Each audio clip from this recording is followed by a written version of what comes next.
A seguir, Entre Aspas, o comentário diário de quem entende do assunto. Mauro Hauschild. Muito bem, o Mauro Hauschild fala para Free Viagens e Turismo.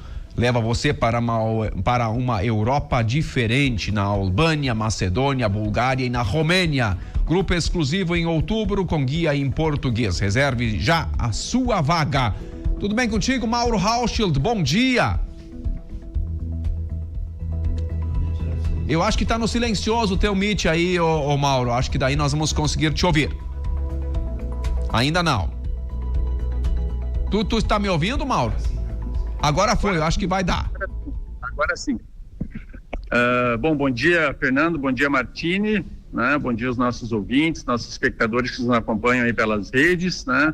Prazer estar de volta aí conversando um pouquinho com vocês depois dessa curta passagem de 10 dias em Brasília, vivendo e lembrando um pouquinho das questões que tem naquela capital federal tão importante aí. Perfeito. Nesse momento. Onde é que tu tá agora? Agora eu estou aqui em Bom Retiro, aqui onde nós estamos nas obras de restauração dos prédios aqui, né? Olha ali!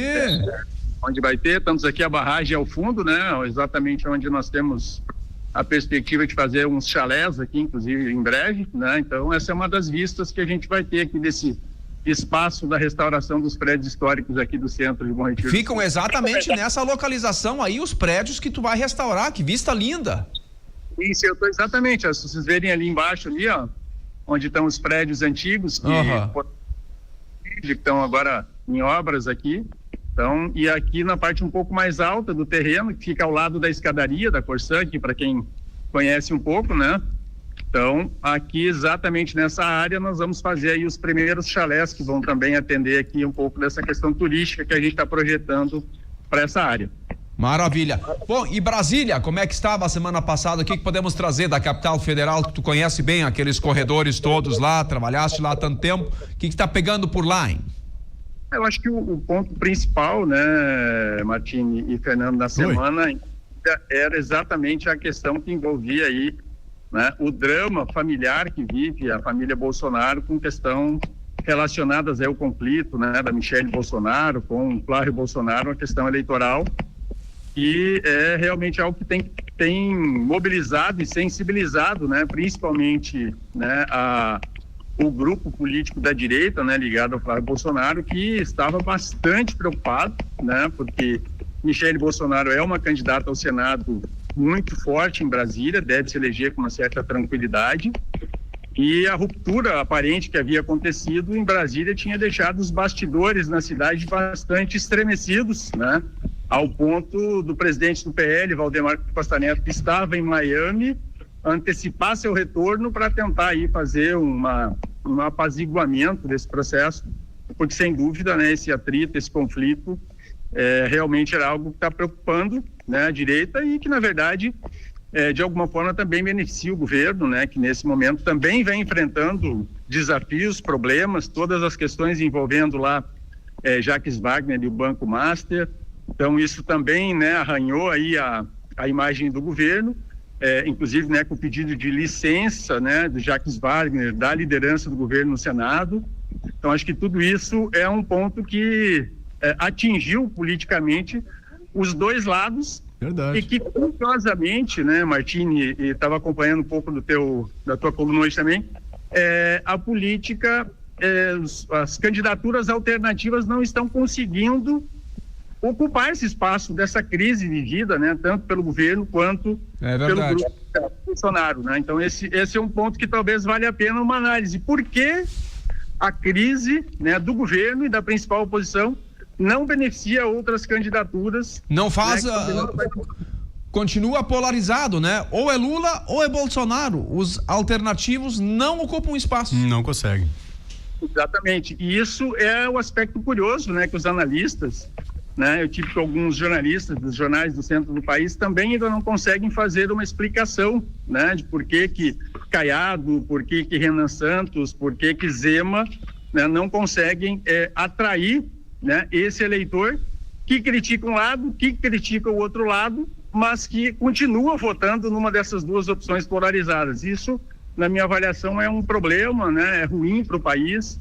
né? Nós vamos continuar aí, tudo indica, mais 4 anos, independentemente de quem vença as eleições, mais 4 anos polarizados, perdendo talvez uma oportunidade aí de trazer uma nova lógica para o país, na parte econômica, na parte social, na parte política, e que infelizmente a gente não está vendo, pelo menos por parte do eleitor nesse momento, né, um movimento que pudesse alterar esta realidade que a gente ainda está vivendo.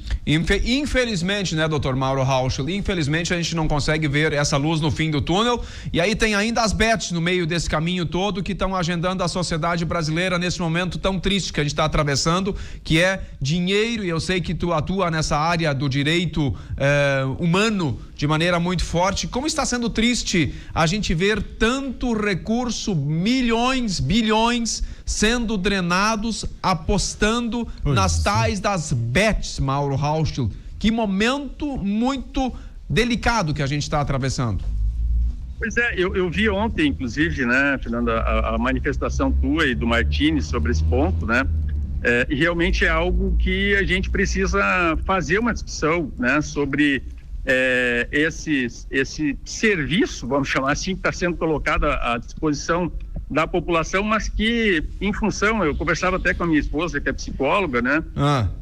As questões, quais são as motivações, né, emocionais, sociais, que levam as pessoas à questão de quererem apostar, de quererem o jogo, né? E isso me parece que está associado um pouco, né, à esperança que a gente sempre tem, né, de achar que de um jeito simples, fácil e rápido a gente possa mudar a nossa condição de vida. Acho que a própria dificuldade econômica, né? A gente sabe hoje que mais de 40 milhões de brasileiros estão super endividados, então vão encontrar, né, na aposta, no jogo, né, ou vão tentar achar que lá tem uma resposta para esse problema, e a gente sabe que esse problema, como vocês mesmos disseram, a banca nunca perde. A banca não perde. Então essa solução também não parece adequada. Mas também, por outro lado, né, as bets fizeram movimentos importantes no sentido de tentar fragilizar, digamos assim, esse nosso argumento, né? Porque parte dos tributos que são recolhidos vão para a saúde, vão para a educação financeira, vão inclusive para tratamentos de pessoas que sejam afetadas pelo vício do jogo. Então, na verdade, nós temos talvez uma questão social e cultural para ser desenvolvida, né, usando os exemplos, né, como vocês mesmos trouxeram. Você não vê grandes movimentos no Japão, na Noruega, né, em outros países relacionados ao jogo. Você vê isso muito na Espanha, né, você vê isso muito em Portugal, mas que a gente for observar, são países com cultura latina muito semelhante à nossa. Perfeito. Né? Tem uma correlação que a gente pudesse investigar com mais profundidade. Mas é um desafio que a gente tem. É uma preocupação, né? A questão dos idosos, né? Que hoje se influenciam por isso. O governo tentou, em alguma medida, né, proibir o uso do auxílio do benefício social para esse tipo de aposta, né? Do LOAS, né? Dos diversos programas sociais. Sim. Mas assim as pessoas vão no banco, sacam o dinheiro e acabam fazendo. Difícil controlar, né? Mauro, e tem a questão da propaganda, né? A propaganda exagerada, já passamos por situações muito semelhantes com o tabaco, com o álcool, por exemplo. Acho que talvez não, tenho certeza que diminuir e muito a propaganda, se não cessá-la por completo, pode auxiliar e muito nesse problema.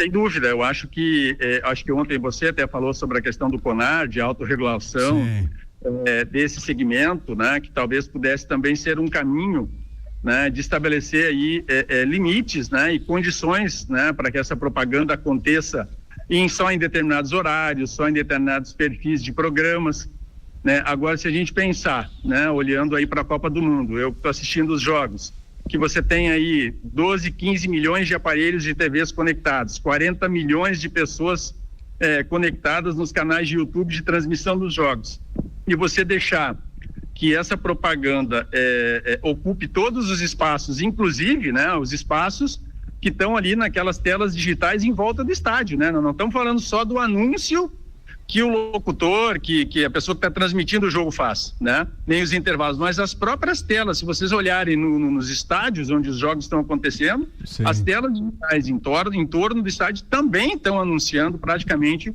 né, essas atividades das bets, né, do mercado.